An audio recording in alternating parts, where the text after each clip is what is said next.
Assalamu alaikum wa rahmatullahi wa barakatuh. Ya ayyuhal muslimun. To the long-time listener and first-time visitor, we welcome you to this episode. Now, without further ado, let's get into it. Bismillah, alhamdulillah, wassalatu wassalam ala rasulillah, Sayyidina Muhammad wa ala alihi wa sahbihi ajma'in, wa man tamassaka bi sunnatihi ila yawm ad-din. Thumma amma ba'd. Alhamdulillah, alhamdulillah ala ni'mat al-Islam wa sunnah. All praise and thanks belong to Allah subhanahu wa ta'ala for the bounty of Islam and the Sunnah, for guiding us to Islam and to the Sunnah. This is a ni'mah, azim, kabira. This is a great and tremendous bounty. And we thank Allah subhanahu wa ta'ala for bestowing this bounty upon us. Allah subhanahu wa ta'ala, He says in His noble book, Ya ayyuha alladhina amanu kutiba alaykum as-siyam kama kutiba ala alladhina min qablikum la'allakum tattaqun. Allah ta'ala, He says, what means, O you who believe, we have written fasting upon you as we have written it upon those who came before you, so that perhaps you will attain piety, so that perhaps you will be pious, have taqwa. Kutiba, it has been written upon you, as the ulama of tafsir, they explain. This is from those articulations which indicate an obligation. So this fasting, it is an obligation upon us. And this is the fasting in the month of Ramadan. Now, as we know, Ramadan is fast approaching. So it is incumbent that we prepare ourselves and we get ourselves ready for Ramadan. And there are many ways in which we can go about doing that. And bi'idhnillahi ta'ala, from here until, masha'Allah, we want to speak about those affairs that are connected and linked to fasting, especially on this particular day. This particular class, we're going to have a subject matter, bi'idhnillahi ta'ala, from now until, masha'Allah, about fasting, and those affairs that are linked to fasting. And beyond a shadow of a doubt, when approaching a subject, one of the first things the ulama, they do is they speak about the superiority of that particular subject. The superiority of that particular subject. Because this would encourage the Muslims to performing those acts of worship, and it will be an aid for them once they know and they understand the superiority of these particular acts of worship. Before getting into the rest of the fadail, I want us to concentrate on this particular superiority. And that is that fasting, it is that would help an individual attain piety, attain taqwa. This is something that is tremendous. Because as we hear all the time in the Qur'an, that the Jannah is for who? Lil muttaqeen. The Jannah is for those who fear Allah subhanahu wa ta'ala. So this siyam, this fasting, it is that which will help an individual attain piety. And by the attainment of piety, then an individual, he will attain all good. He will attain all good. Now, and this will be, bi'idhnillahi ta'ala, from those things that will help that individual enter into the Jannah. This is something that is tremendously important. The attainment of piety. So therefore, it's a reminder to us that the fasting in the month of Ramadan is not just a habit. It's not just what we do in the 9th month, but rather it is ibadah. And it's an ibadah that by way of it will train an individual and instill within him those characteristics and those manners by way in which, inshallah ta'ala, he will be from those who fear Allah, and he would be and attain piety. But we have to have the proper perspective in order to get the desired results. Because if we view the fasting as something that is habitual, and this is from the tricks of the shaitan, because the shaitan, he has many tricks.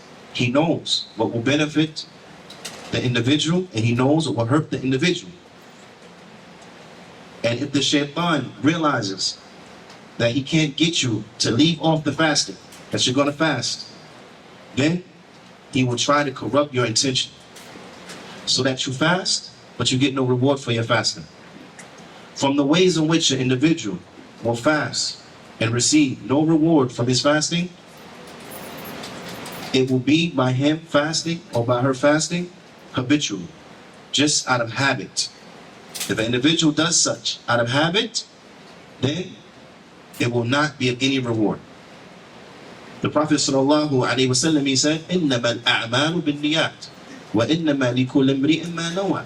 And verily actions are by intentions, and everybody will have that which the reward for that which he intended. Now, so for an example, مثلا, if an individual, he made wudu just out of habit, after he uses the restroom, you know how some people, the clean people at least, their habit is to wash their hands. Now, so this one, after he washes his hands, he just makes a wudu, just out of habit. Not making that wudu intending that he will utilize it to pray, to get himself ready for the prayer. But he just makes it out of habit, just habitually. Will that wudu benefit him? No, it won't benefit him. Why? Actions are by their intentions. Now, actions are by their intentions. So likewise, if an individual were to get into the habit of fasting Ramadan out of a habit or for another reason, for example, an individual says, I need to lose a few pounds. So therefore, if I don't eat in daylight time, I'll probably lose a few pounds. Now, so they utilize the fasting as what? As a diet. Will they get a reward for that? No. Because they intended by it a diet. Now, or if there was an individual and he had some type of medical problems, be it digestive problems or problems with his stomach and the like, so it was recommended for a treatment for him that he fast. He give his stomach a break. So he did it for that reason, to give his stomach a break. Will that benefit him? No, because actions are by intentions. Now, so likewise, individuals who just do it out of habit, just because that's the habit, that's what we do, then it will bring about no benefit. Like in these other cases, they'll bring about no benefit. So it's important that we, one, remember that this is ibadah. This is ibadah. This is worship. And we understand the fruits and the benefits that come by way of that worship, and that is that it helps one to attain piety.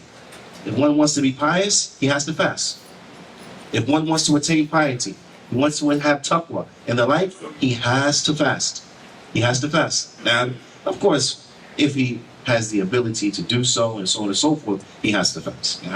If he has a udhr shar'i, if he has a legislative reason as to not, that allows him not to fast, then this is different. This is different. Now, this is different. He's excused. But for those who don't have this legislative excuse, then they have to fast. Now, Allah subhanahu wa ta'ala, He reminds us of this affair of taqwa. When He mentions to mankind, as Allah subhanahu wa ta'ala, He says, يا أيها الناس اعبدوا ربكم الذي خلقكم والذين من قبلكم لعلكم تتقون. Allah Ta'ala, He says, O mankind. Allah is addressing all of mankind, from jinn and ins, from jinn and mankind, jinn and men. O mankind, worship your Lord who has created you and those who came before you. لعلكم تتقون.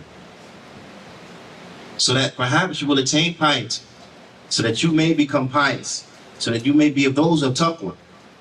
Now, so from the ways in which an individual will attain piety is by worshipping Allah subhanahu wa ta'ala. Now, by worshipping Allah subhanahu wa ta'ala, by ibadah. Right? And Allah subhanahu wa ta'ala specifically mentions the ibadah of what? Of fasting, so as to attain piety. Is understood? Now, that the ibadah, by worshipping Allah subhanahu wa ta'ala, by way of worshipping Allah alone, an individual, inshallah ta'ala, will gain piety. Right? So piety is something that is tremendous. It is tremendously important. And now that we understand that this piety and the attainment thereof is something that is mutual amongst all of mankind. This is a goal that we all share. You see? Because there's some goals in life we may not necessarily share.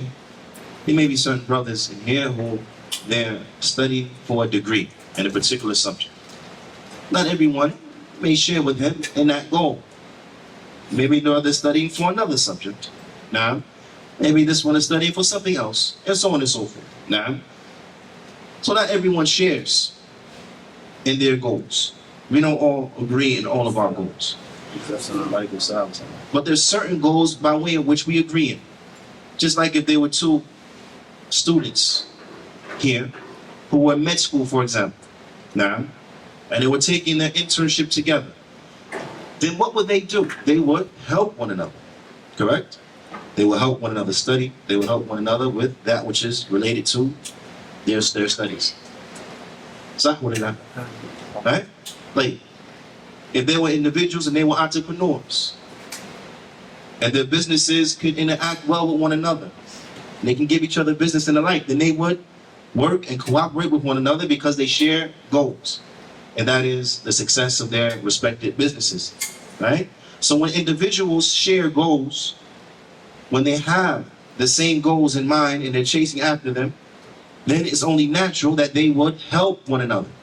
Now, that they will help one another, right? So that once we have realized that we all share the same goal and striving to attain piety, we all share the same goal in striving to enter into Jannah. We all share the same goal in striving to seek safety from the hellfire. Then naturally we have to help one another. So Allah subhanahu wa ta'ala, He says, وَتَعَاوَنُوا عَلَى الْبِرِّ وَالتَّقْوَى وَلَا تَعَاوَنُوا عَلَى الْإِثْمِ وَالْعُدْوَانِ. So help and cooperate with one another upon birr, upon righteousness, وَتَقْوَى, piety. You see, we see piety again, right? Because this is our goal. Now, upon birr and taqwa, upon righteousness and piety.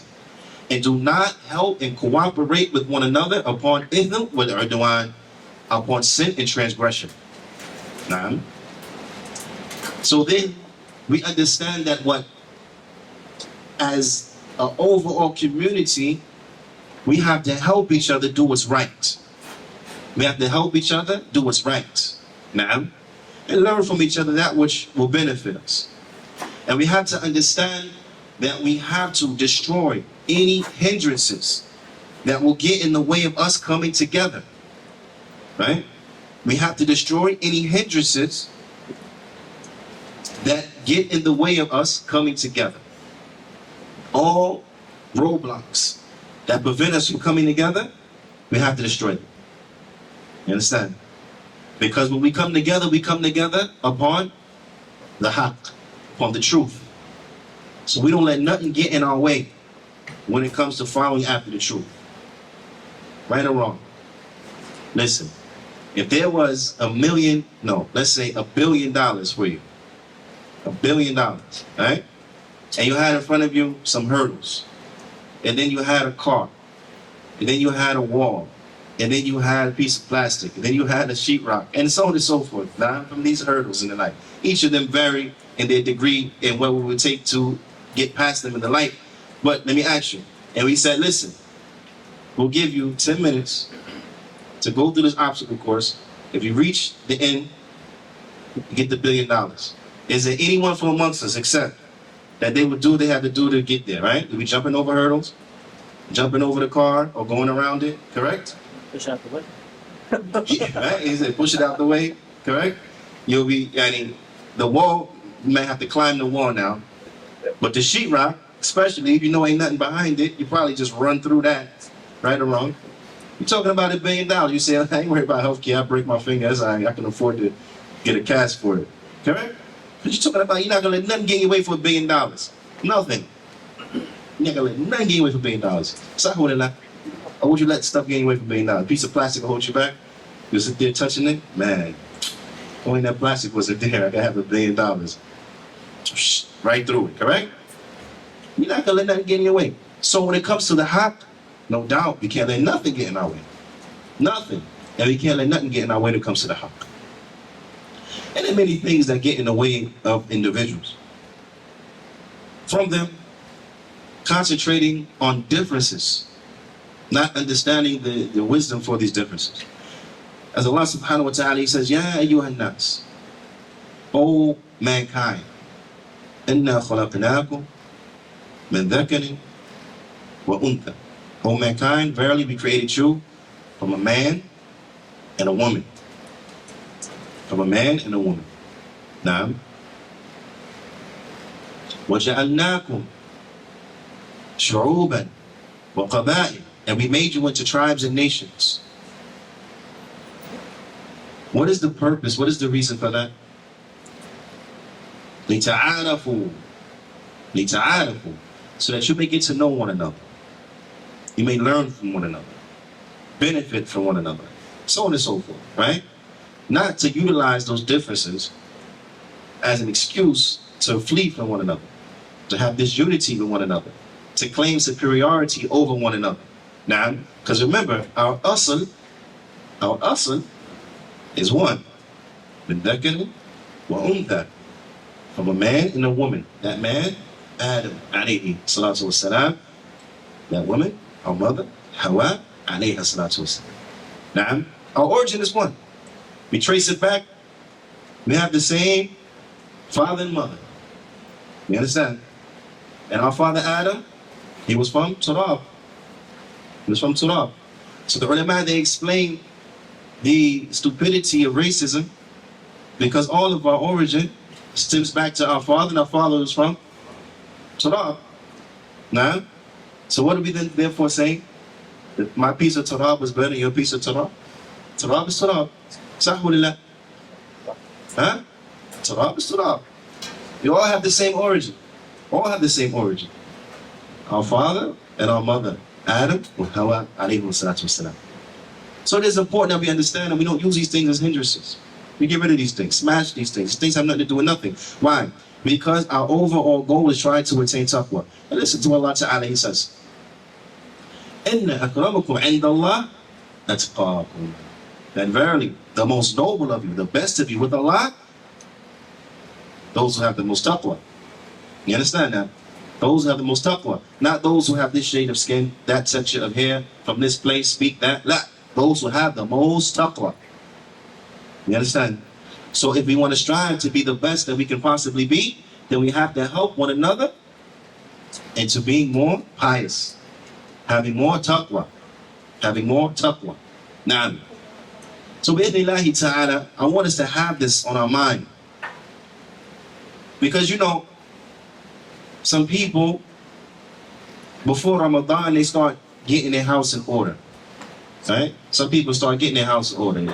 You know, some people, they say do spring cleaning. A lot of Muslims, they do like a Shaban cleaning. Nah. They do Shaban cleaning. Get the house ready. You understand? Make sure they got the groceries, make sure they track down where they're getting the boxes of dates from, and make all the arrangements. Yeah? And alhamdulillah, inshallah khair. Inshallah khair. This is good. We're not knocking that at all. Nah. But you know there's some cleaning that we need to do. And we're not talking about a cleaning that has to do anything with a mop or a Swiffer jet or whatever. But we're speaking about true cleaning.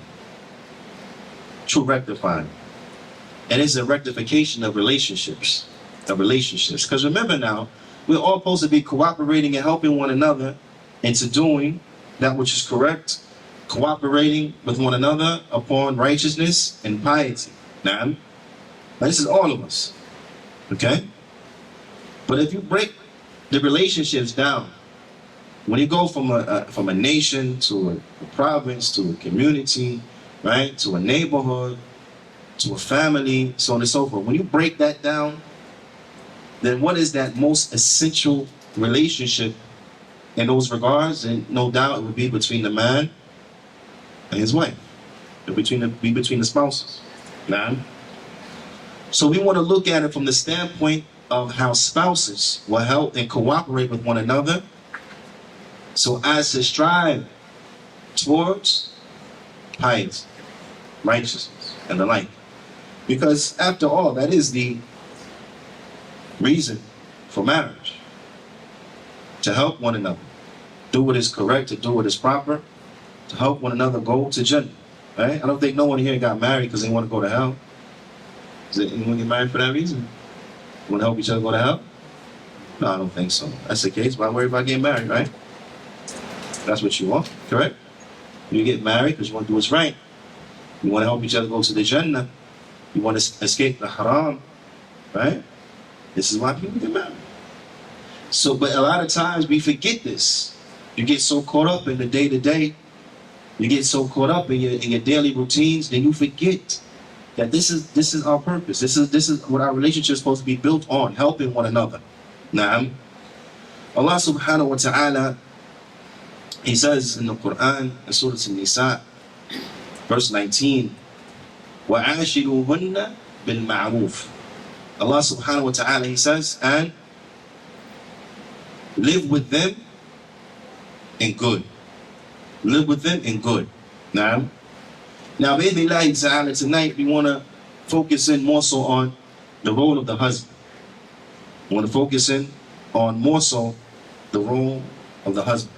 Now, we have many lectures addressing the women, reminding them of the rights that the man has over them and the like. But a lot of times you find that the rights of the women are not necessarily supported in the same fashion. Now, we may hear things addressing the women, reminding them how they have to obey their husband, reminding them that they're not allowed to let people inside the homes of their husbands without their permission, and so on and so forth. Now, reminding them that when they are called, then they have to respond. And, so we don't want to focus on this right now. We want to talk to the brothers, inshallah ta'ala, for a little bit, inshallah ta'ala. Allah subhanahu wa ta'ala, He says, and live with them in good. Live with them in good. Imam Hussein, rahmatullahi alayhi, he explains the full scope and the meaning of this, live with them in good. Naam. He says, وَهَذَا يَشْمَلُ الْمَعَاشِرَ الْقَوْلِيَّةِ وَالْفِعْلِيَّةِ. He says this encompasses the living with one another with respect to statements and actions. Treating them good with statements and actions. Naam. فَعَلَى زَوْجٍ. The Shaykh, he says, so it's upon the husband and يُعَاشِرَ زَوْجَةً بِالْمَعْرُوفِ. So it's upon the husband to live with his wife upon good. Naam. And this is a good reminder for us who are married, and this is a good lesson for you young brothers and you brothers who have yet to be married, and likewise the sisters who are yet to be married. Now, that we want to live with one another upon good, upon khair. Now, and what you do to help you into establishing that, okay, is that even before you get married, you select an individual that will be conducive for such a relationship. You understand? That even before you get married, you choose a spouse, potential spouse, that will help you in the facilitation of this living together in a good way. And this is why the Prophet sallallahu alaihi wasallam, he said, "Tunkihu al-mar'a li-arba'." That a woman is married for 4 reasons. 4 reasons. Now, The Prophet sallallahu alaihi wasallam, he said, "Limaliha," because of her money, "Walihasabiha," and because of her lineage, "Walijimaliha," and because of her beauty, "Walidiniha," and because of her religion. Now, the Prophet sallallahu alaihi wasallam, he didn't just leave it like that. Like these are the four, take your pick. But rather he sallallahu alaihi wasallam, he gave us guidance. So he said, "Fadfar bidhati din." So seek after the one who has deen. Fadfar bidhati din, seek after and thus gain prosperity, gain a victory, right? By getting who? The one who has deen. The one who has deen. Because those other ones, they have no substance. The other ones have no substance. Okay, her money, she might lose money. How many people used to be rich? Don't we read about them in the paper? People who used to be rich ain't rich no more. Money gone. Few bad decisions. Sit. Huh? Like, so you can't, that has no substance. You don't put no stock in that. And then at the end of the day, what is that? It's nothing. It's dunya. It's going to go anyway. Right? Like, or her lineage. What is that going to benefit? The lineage. Really, there's no benefit in that. You understand? It's like a two-headed snake. It might benefit you, or it might come back and bite you. Right? You marry her for her lineage, and then maybe her lineage better than yours, and then something happens, and now the father don't like you no more. He reminds you, you ain't even from our standard of people anyway. Huh? See, that's putting stock in the wrong things. Because the one who has understanding, then he realizes, you can't about no lineage, all that stuff like that. It's about the one that's taqwa. It's about the one who, he's good in with Allah. Not the one who's good amongst mankind. You can be good amongst mankind, but your standing with Allah is not that. What's that going to benefit you? Mankind had a good opinion. Nothing. Right? So the one who's wise, he don't care what mankind thinks, so therefore these things don't mean nothing to him. Good lineage, bad lineage, you don't care, whatever. They fear Allah, I'm not. That's what's muhim, that's what supports it. But the beauty, I got to get into that. Right? That which is beautiful after a while just becomes regular. Sahulillah. Right or wrong? Person get a brand new beautiful car. Right? Brand new beautiful luxury car. He's so in love with the car, 6 months, a year down the road, that's just my car. All them extra features you was, talking to your friends about, oh look, I got this, oh look, I got that, look, I sync. I could just talk, and you're talking to people on the phone, that. After a year or so, it's just like, yeah, so what? You don't even care about that no more. Right? Oh look, I got built-in GPS. After a year, you don't even use GPS. You don't even care about it. So up north, up north, in Jersey, I keep bringing it back to Jersey, right? They get real cold, so people, they take pride in having like heated seats and all this and that. After a while, it's just, whatever, you didn't worry about that, right? It loses its value to you because it becomes just normal, right? It's like the first time you eat something that's really, really good, knock your socks off, right? You keep eating it for a long time, that's just that dish. You understand? So likewise, what do you think will happen with beauty? And you add to that age, you add to that children, you add to that the weight that everybody gained. Everybody, I don't gain weight. Everybody gain weight. Brothers be getting on the women. You need to take a diet, man. You got a few extra pounds too. Okay? Had this same standard, then we gotta have the same standard. But both gotta get on the treadmill. Adequately, huh? So we know we can't put no stock in that. So the Prophet ﷺ says, so seek after the one, not just seek after, but seek after to be, to attain prosperity. Seek after to attain prosperity, the one who has deen, the one who has religion. Why? Because the one who has religion is going to help you fulfill this objective of attaining piety. She's going to help you to do what's right and remind you when you forget. And warn you when you're trying to do something that's wrong. You understand? Whereas the one who doesn't have good religion, she's going to help you hurt yourself. She's going to help you do what's wrong. She's not going to remind you to do what's right. So at the end of the day, what good is she? None. And likewise, vice versa. If the brother is not going to help the woman do what's right, if he's not going to encourage her to do what's right, if he's not going to prevent her from doing what's wrong and discourage her from doing the wrong, then what good is it?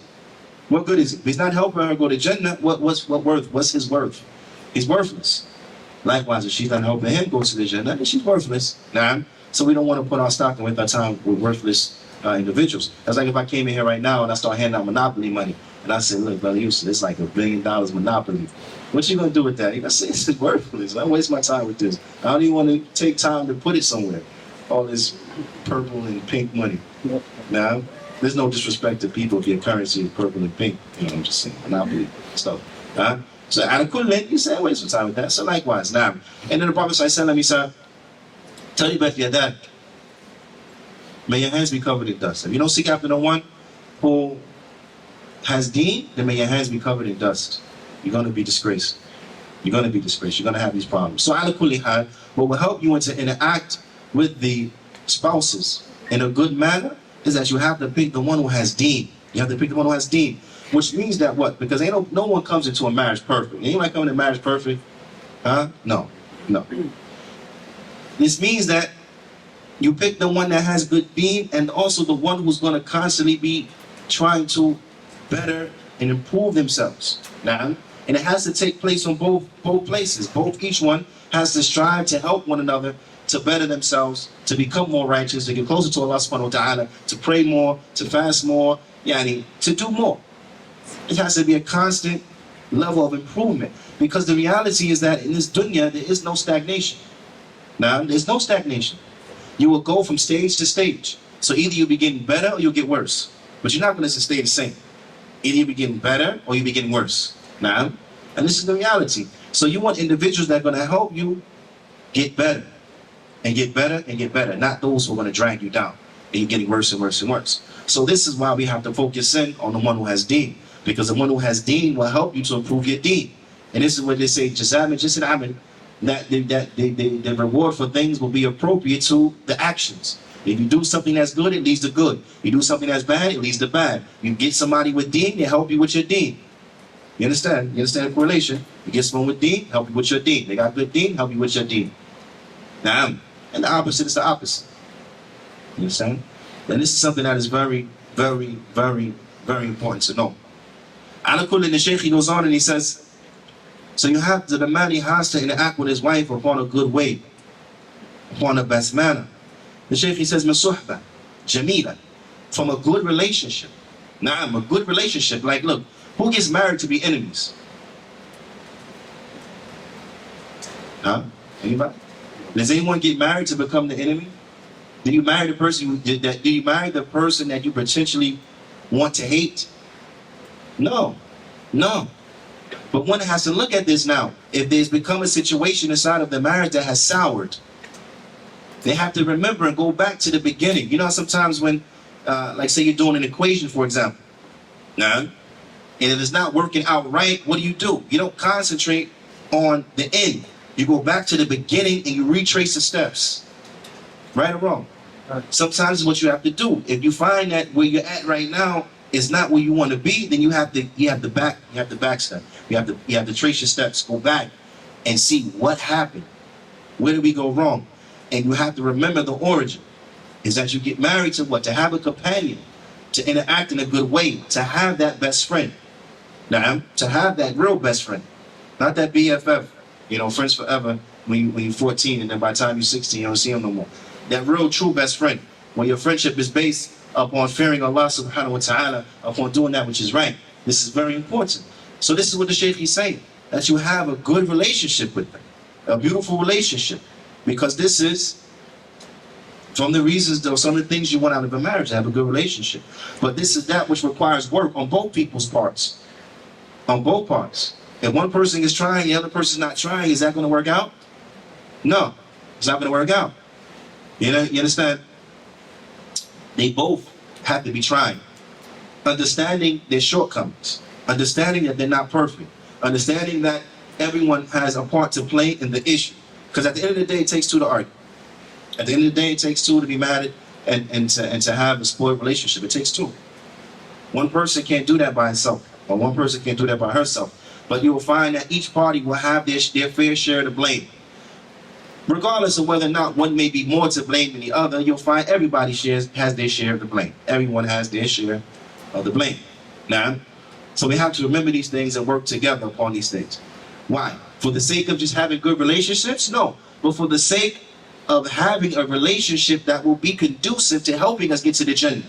And no doubt you'll do that, and it'll be easier to do that with someone you get along with, as opposed to someone who you hate being around. You understand what I mean? So it will help you to better the relationship. Why? Because now you can better interact with one another to go to the Jannah. Now, to help each other go to the Jannah. This is very important. And the Shaykh, he says, وَكَفْ الْأَذَى, and also to holding back harm. Because every one of us has harm. Every one of us has the potential of doing harm to someone else, especially our spouses, who a lot of times, unfortunately, we don't have the same restraint that we have with them that we have with other people, right? So we have to be of those who hold back the harm. Hold back the harm. This is something that's very, very, very important. وَبَذْلِ الْإِحْسَانِ, and forgiving each other that which, in the most beautiful, best type of giving we can possibly give. You understand? I don't know how to articulate that any other way, but making sure that we extend to one another the best possible things that could be extended to each other in all forms, from speaking to them, interacting with them, everything. Everything. Being considerate, being thoughtful, all these things enter into that ihsan when it comes to dealing with each other. Now, but husn al-mu'amala, and interacting with each other in a very good way. Now, interacting with each other in a most excellent and beautiful way. And also what enters into that, the Shaykh, he says, وَيَدْخُلُ فِي ذَلِكَ النَّفَقَةِ وَكِسْوَةِ وَنَحْوِهِمَا, and also what enters into that is that the man spends on her. He spends on her, and that he clothes her. That he clothes her. All these things enter into how a man would treat his wife the best. And all of us should be of those who will make this our goal, to treat our wives the best. So that if we were to pass away before them, they'll have the mentality, you know what? I can't think of anybody that can replace my late husband. You understand? This is how you don't want to have your wife happy you dead. It's unfortunate, but it's not like it don't happen. But you want to deal with them in the most excellent of manners and the like. Not just for the sake of that, but for what? For Allah. For Allah. Fi sabilillah. So that relationship will be that which aids you into worshiping Allah subhanahu wa ta'ala, to doing that which is correct. And this is what Allah subhanahu wa ta'ala, He commands us to do. When we have them, and even if we were to separate from them, Allah subhanahu wa ta'ala commands that we do it upon that which is best, in the best manner. As Allah ta'ala, He says, فَإِمْسَاكُمْ بِالْمَعْرُوفِ أَوْ تَصْرِيحٌ بِإِحْسَانٍ. You keep them in good, or you let them go in good. Keep them in good, let them go in good. So even if things have spoiled to the epitome of spoiling, then we let them go in the best manner. We separate in the best manner. So if you separate in the best manner, now what about when you're together? Then la shak has to be upon the best manner, the best way. And this is that which we have been commanded to do. But ala kullin, this is that which will help us. Not just have a good Ramadan, but it will help us with Bi'idhnillahi ta'ala in striving towards the Jannah, running away from the nar. The Prophet sallallahu alayhi wasallam, he says in a tremendous hadith, the hadith of Mu'adh radiyallahu ta'ala anhu, because you find that which is a catalyst for the fulfillment and excellent fulfillment of rights to others, rights to fellow human beings, and so on and so forth. The catalyst to that, and that which would make that possible and true, is that we have to first establish those rights that Allah subhanahu wa ta'ala has on us. That if we're concerned about the rights that Allah subhanahu wa ta'ala has on us, if we establish those rights, then every other right subsequently will be handled. But if you find that a person doesn't care about the rights that Allah subhanahu wa ta'ala has upon him, then why then therefore would he care about the rights that anybody else has upon him? If he don't care about his Lord, why he gonna care about somebody else? You understand? But for those who care about Allah subhanahu wa ta'ala fulfilling the rights, then you will find that they will be very vigilant in fulfilling the rights of everyone else. So the Prophet sallallahu alayhi wa sallam, he said in this tremendous hadith, Ya Mu'ad, أتدري ما حق الله على العباد وما حق العباد على الله? He says, Oh Mu'ad, do you know what is the right that Allah has upon the slaves and the right the slaves have upon Allah? So Mu'ad, this is the beauty of the Sahaba. It's the beauty of the Sahaba. They didn't enter into things they didn't know about. You understand? And unfortunately, we don't have this edab right now. We don't have this edab. Maybe in some aspects of life, but when it comes to the deen, you don't find the same restraint. You don't find the same edab. If you came to any person and say, what's that rattling nose inside the engine? They'll say, I don't know, I'm not a mechanic. They'll be quick to say they don't know, right? Especially if they're going to be held liable. Someone brings a car to you and says, look, I want you to check this out. But I want to remind you, if you mess it up, you got to fix it. You got to pay for it. What are you going to say? I don't know. Just get away from me. Take it somewhere else. I don't know. Take it to a mechanic. Correct? But it's amazing that when it comes to the deen, you're not talking about being liable for someone's engine or for their radiator or for whatever.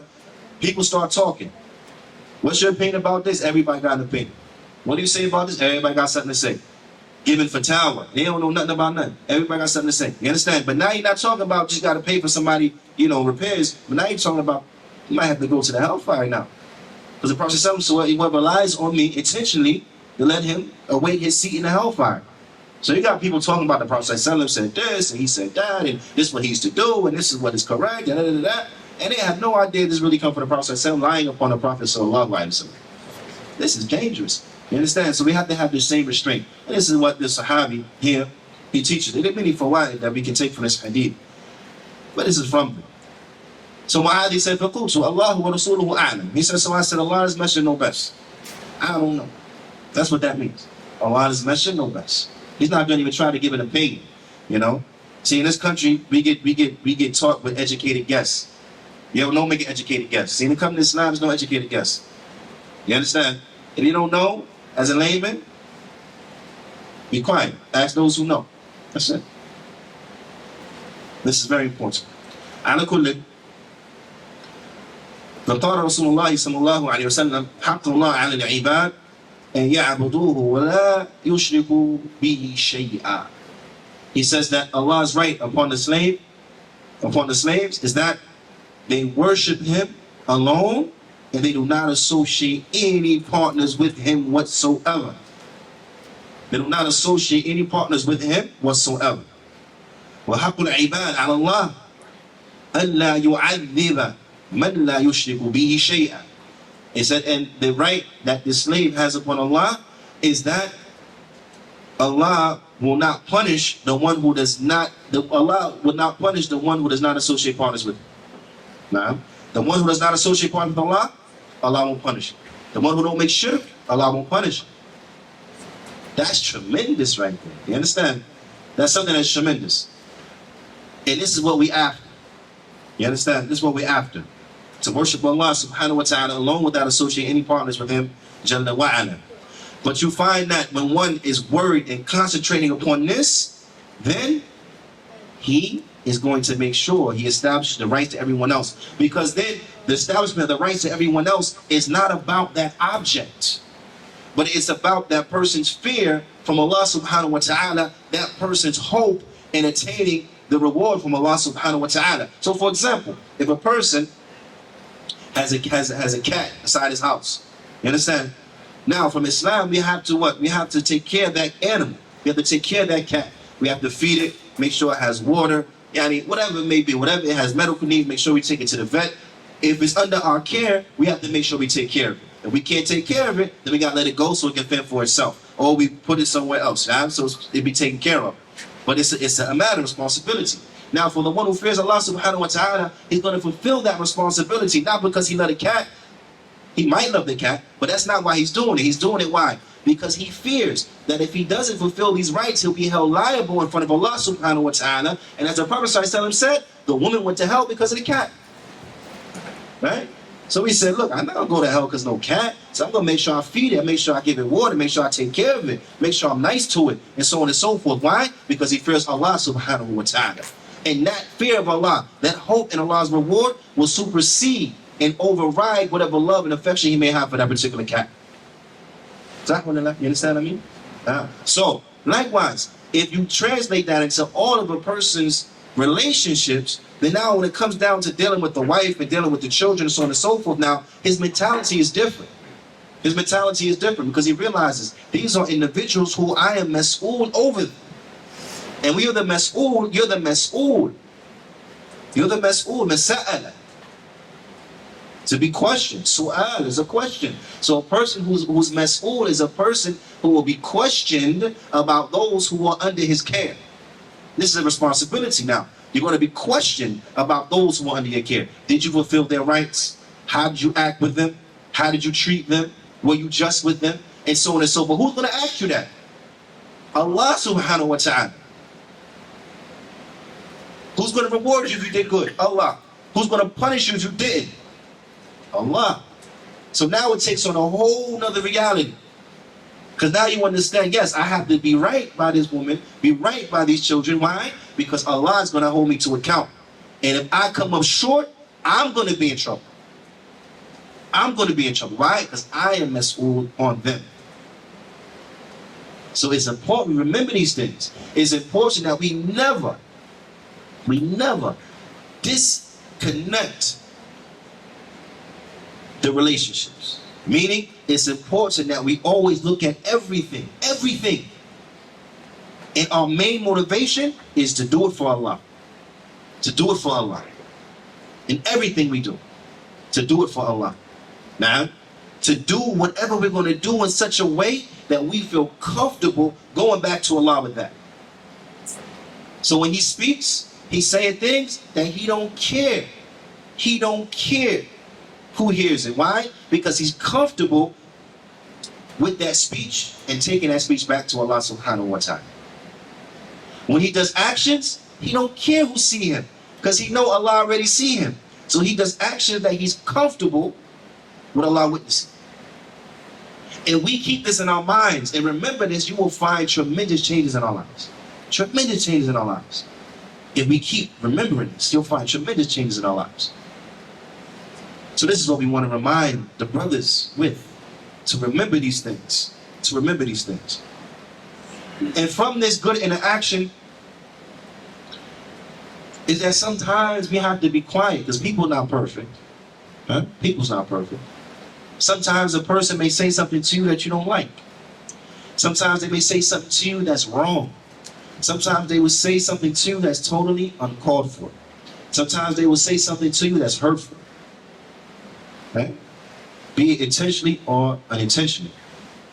But as an individual, you have to be remembering, okay, they said something to me that was bad. How am I going to react? Allah subhanahu wa ta'ala, he says, idfa' billati hiya ahsan. Repel evil with that which is better. Right? Because if a person harms you, that doesn't give you the right to harm them. Okay, you cursed at me, so now I curse at you? No. Huh? If a person verbally abuses you, they're gonna be held accountable for that. They're gonna have to answer to Allah subhanahu wa ta'ala for that. Now, at this point in the situation, you have yet to fall into anything that you may be liable in front of Allah ta'ala with. So you have to be careful now. Before I respond, let me be careful in what I say. Okay, they already messed up.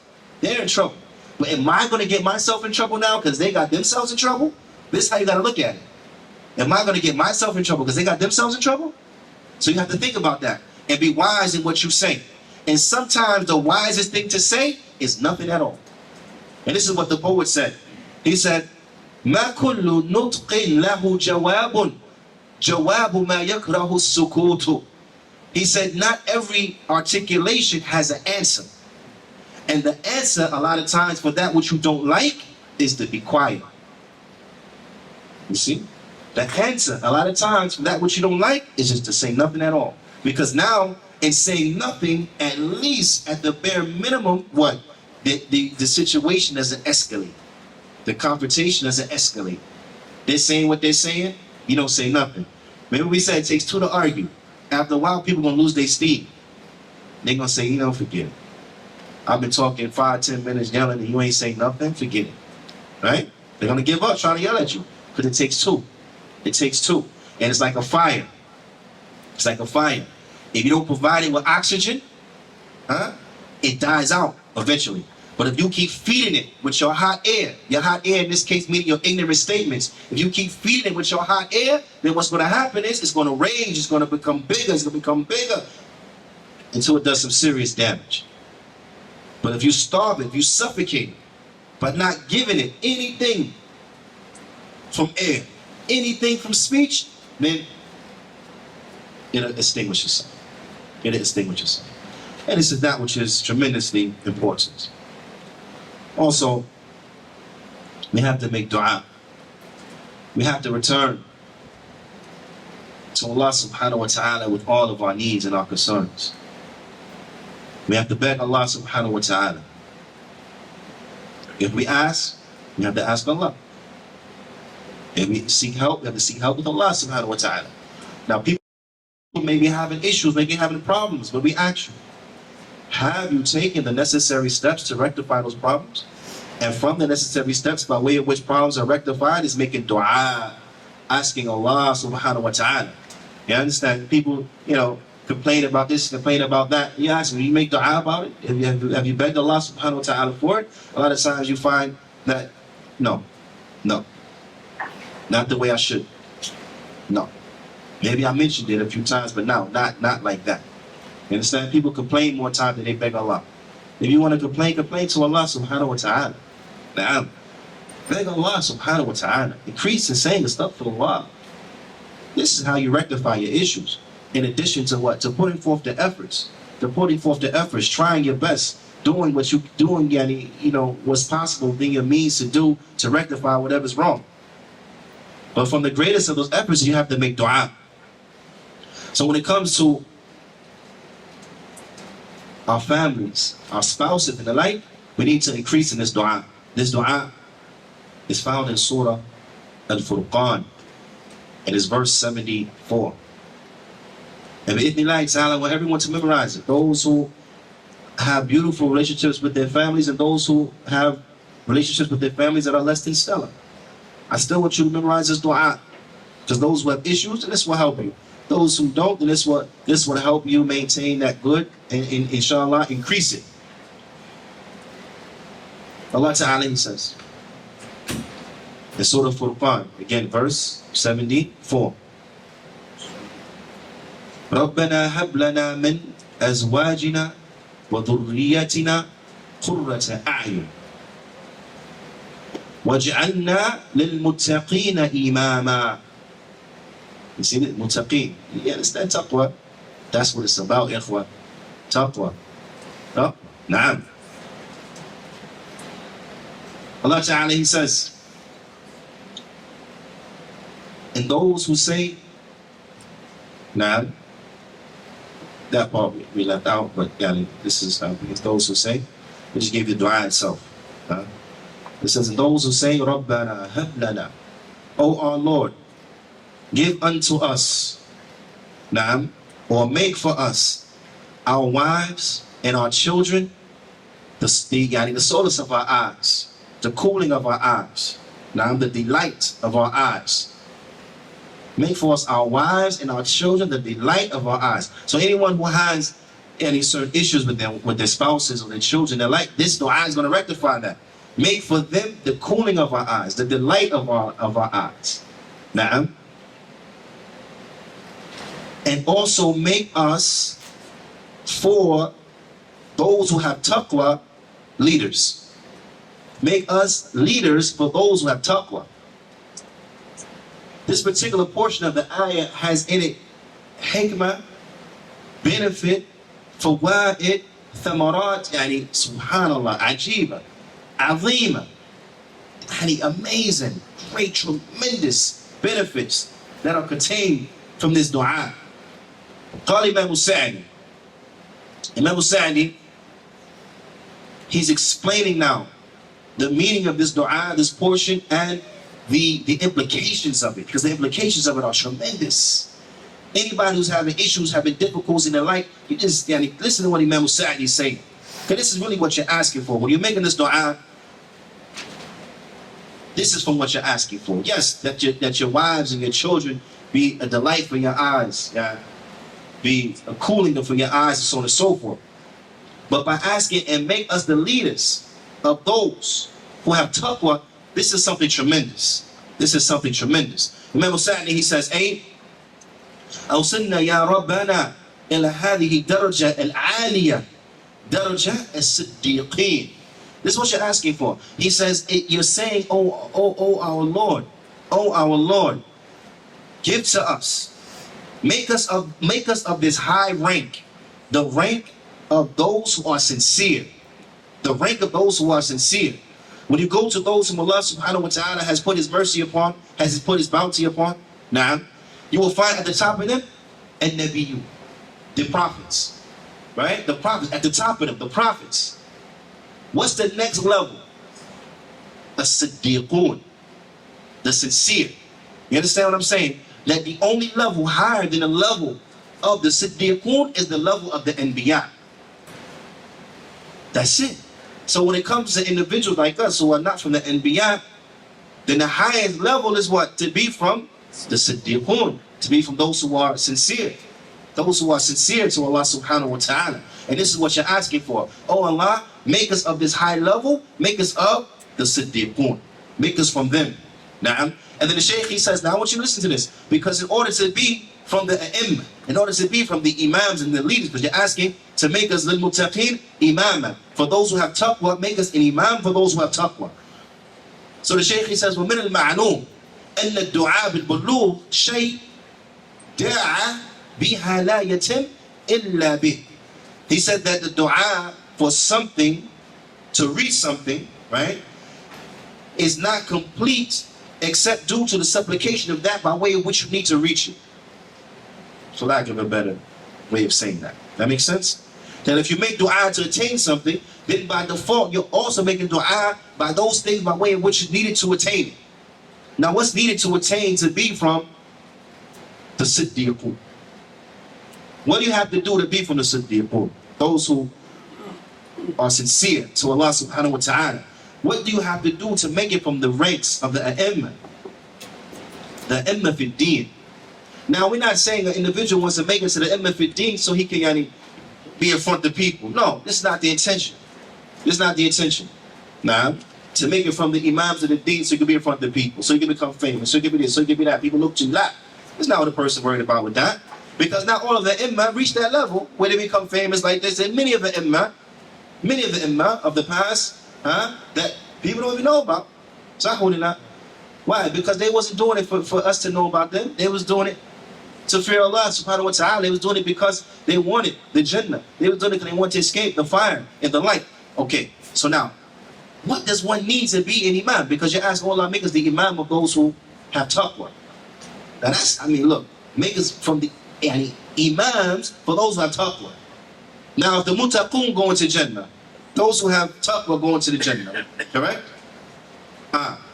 What about the a'imma from the muttaqun? What about the imams from the muttaqin? What about the imams? Of course they're going to Jannah. A high level of Jannah. The siddiqun, what level you think of Jannah is for them? High levels in Jannah. Now, and this is what you're asking for, to make our family like this. So now we look at the scope of this dua, you realize this is amazing dua. You're asking for the top. Oh Allah, make our families like this. Not just from the people who go into Jannah, not just from those who are pious, but from the leaders of the pious. The leaders of the pious who will enter into the Jannah. This is a tremendous dua. Because if Allah subhanahu wa ta'ala answers dua for you and your family, subhanAllah, what else is there after that? Honestly, what else is there after that? Nothing. Khalas. Allah answers that, there's nothing else. You don't need nothing else. You would have attained everything you was looking for. You would have been saved from everything you was running away from. Ala kullin, the Shaykh goes on and he says, وَدَرَجَ الْإِمَامَ فِي الدِّينِ لَا يَتَمُّ إِلَّا بِالصَّبْرِ وَالْيَقِينِ. He said at this level of being imams in the religion, it is not attained except by having patience and by having yaqeen, certainty. By having yaqeen, certainty. Now, we're talking about that level. And remember we were talking about ihsan, reaching the levels of ihsan, which is the highest level. Remember we were saying that? And we were saying that a person will reach that level due to the strength of their iman and their yaqeen. The strength of their yaqeen, their certainty. Yaqeen, yani, remember, how certain was it? Huh? Because Ish al-Ihsan, remind me. This is a test now. I'm sorry, I didn't say I'd be giving pop quizzes from time to time again. This is a test. لأن عندما سأل جبريل عليه الصلاة والسلام عن الإيمان فقال يا محمد خبرني عن الإحسان عفوا عن الإحسان فإيش قال النبي صلى الله عليه وسلم؟ أن تعبد الله كأنك تراه فإن لم فإنه يراك. Now, to worship Allah as if you see Him, and if you don't see Him, then verily He sees you. Remember Shaykh Salih Fawzan, he says worshiping Allah as if you see Him because they have reached that level of certainty. They have reached that level of iman that is as if they see Allah subhanahu wa ta'ala just as certain as they see the wall. You understand what level of certainty that is?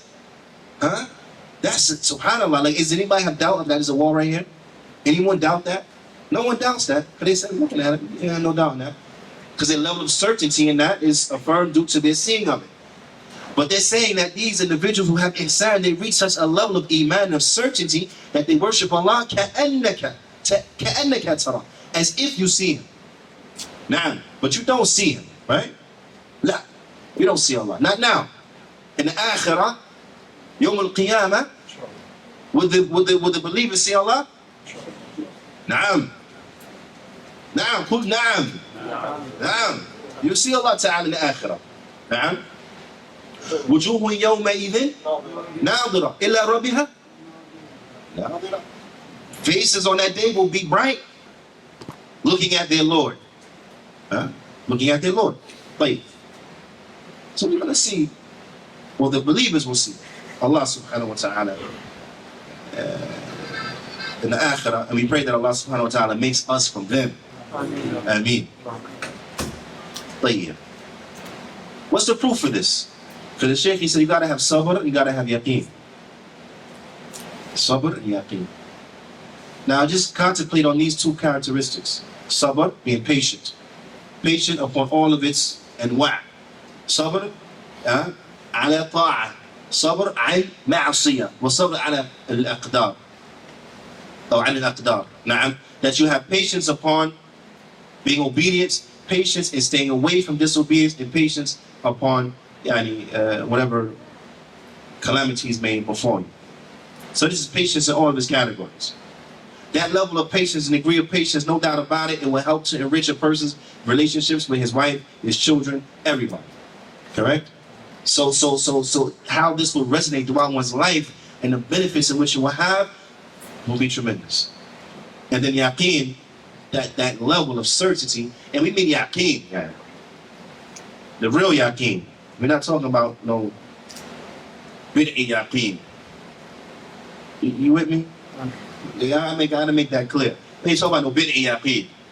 After you reach this level, okay, you don't gotta make no more salah, you don't gotta fast no more, you don't gotta do this, you don't gotta do that. Please, that's ridiculous. If the Prophet ﷺ, if he died and he was still doing these things, how in the world you think you're gonna, such a concept exists. Such a concept don't exist. No. We're talking about the yaqeen, this level of faith. And you worship Allah until the yaqeen comes, as mentioned in the ayah. But what's the other yaqeen? Maut, death. You understand? Okay. What's the proof for this? Because remember now we don't say none without no proof, right? Anybody say something, we say, that sound good, but I need some proof, I need some evidence. Okay, so now what's the proof of evidence that you gotta have sabr and yaqeen? Allah Ta'ala, He says, وَجَعَلْنَاهُمْ أَئِمَّةً, and we made them imams. Remember you say, Allah make us the imams of those who have taqwa. Okay? Allah Ta'ala said, and we made them imams.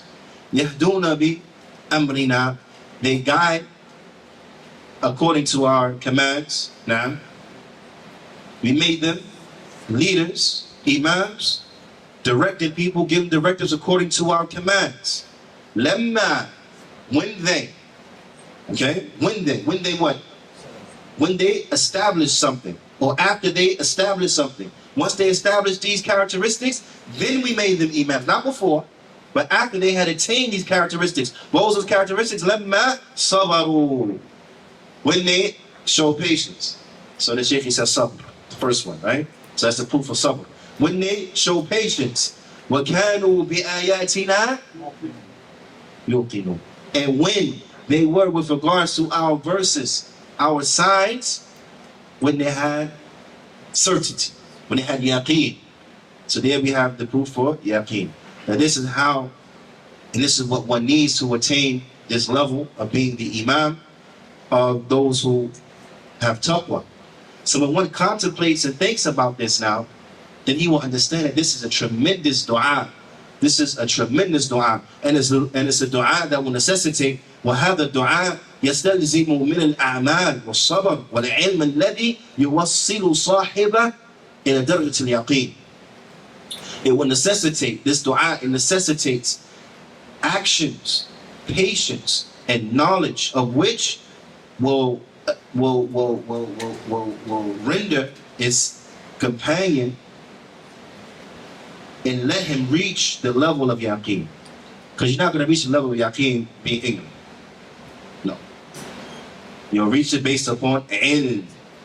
Because the first thing that you're going to have to do, the first thing, the middle, and the end in this process of what you're going to have to do is you're going to have to establish tawheed. Now to establish tawheed, you got to have knowledge. What is tawheed? How is tawheed established? You have to have knowledge. What is shirk? How you stay away from shirk? You understand? You got to know what's good, you got to know what's bad. You know what's good, so you do it. You know what's bad, so you stay away from it. Person has to have ilm. Has to have ilm. Has to have knowledge. And thus we understand the importance and the benefit of seeking knowledge. Because by way of it, we're able to attain everything that's beneficial. We're able to escape everything that's harmful and destructive. So it's important, but we need that knowledge. You're not going to get there without knowledge. You have to have the knowledge. That knowledge by way of which you will reach that level. People don't reach the level of having yaqeen, they don't reach the level of ihsan, having this, except that they have ilm, they have knowledge. Now, this is important. It's very important to mention. Ala kullin, this is what we're striving after now. This is the dua we want to make for our families. We have to interact with each other upon that which is good, so that we can help one another attain piety. We can help one another upon righteousness. Now, and particularly, so we can help one another have a fruitful Ramadan, have a beneficial Ramadan. So that this Ramadan, bi'idhnillahi ta'ala, will be the best Ramadan we ever had in our life. The most beneficial Ramadan we had in our life. But what will help us into accomplishing that is that what we have to help one another. Not just here in the masjid, tab'an in the masjid, we got to help one another. But also in the house too. When you go home, you still need to help to keep going on. You still need to keep going on. And this is why we say we have to do house cleaning. House cleaning with the relationships, not just house cleaning with the other stuff, but the relationships that we have with our families.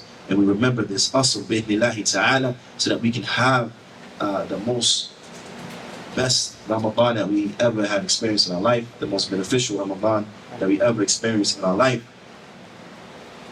so that we can strive to learn, so that we are fasting correctly, doing that, everything correctly upon the Sunnah of the Prophet sallallahu alaihi wasallam. And this is will be a great aid and benefit that we all will have to help one another upon learning. What do we do? How do we do it? Reminding each other and the like. So this is what we would say a muqaddimah. This is just an introduction. And inshallah ta'ala, the next week's class on the same day, bi'idhnillahi ta'ala, we will get into the fada'il, the benefits of Ramadan and the superiority of Ramadan, and then we will get into the fiqh and some of the very important fiqh issues concerning the Ramadan and fasting and the like. فنكتفي بهذا القدر وصلى الله وسلم على نبينا محمد وعلى آله وصحبه أجمعين.